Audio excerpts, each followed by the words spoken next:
बच्चों, आपकी class 7th की इंग्लिश की बुक रेनबो का पहला चैप्टर एक पोएम है जिसका टाइटल है thank you God.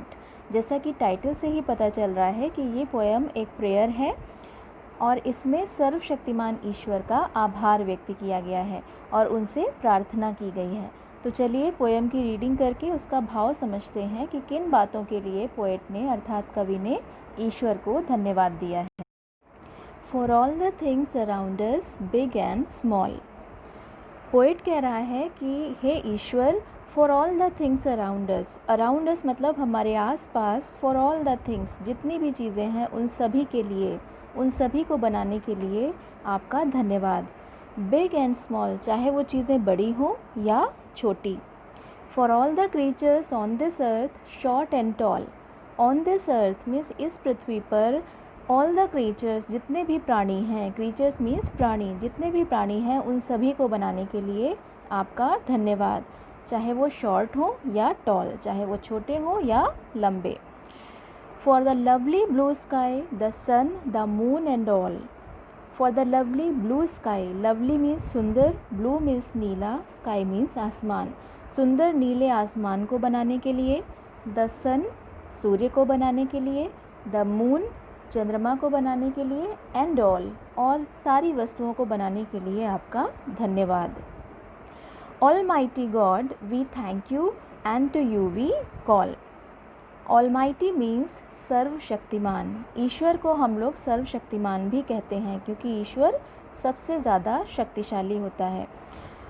Almighty God, हे सर्वशक्तिमान ईश्वर, वी थैंक यू हम आपका धन्यवाद देते हैं, and to you we call और हम आपका नाम लेते हैं।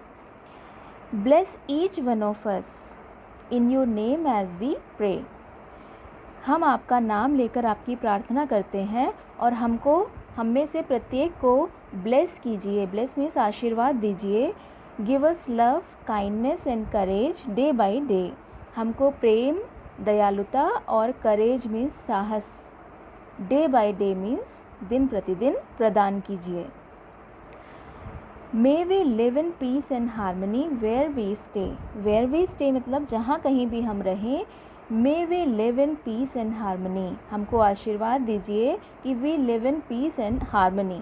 हम पीस मीन्स शांति और हारमनी मीन्स सामंजस्य यानी मेल जोल के साथ रहें। Give us the strength to serve you come what may. Come what may means चाहे जो भी हो जाए, give us the strength to serve you, आपकी सेवा हम करते रहें, इसके लिए हमें स्ट्रेंथ मीन्स शक्ति या बल प्रदान कीजिए। Be with us O God, हे ईश्वर हमारे साथ रहिए हमेशा। In what we say and do, हम जो भी कहें या जो भी करें हमेशा हमारे साथ रहिए। एक्सेप्ट दिस प्रेयर, इस हमारी प्रेयर को यानी प्रार्थना को एक्सेप्ट कीजिए। एक्सेप्ट करना मतलब स्वीकार करना, हमारी इस प्रार्थना को स्वीकार कीजिए। O God we bow down to you, हे ईश्वर हम आपके सामने सर झुकाते हैं।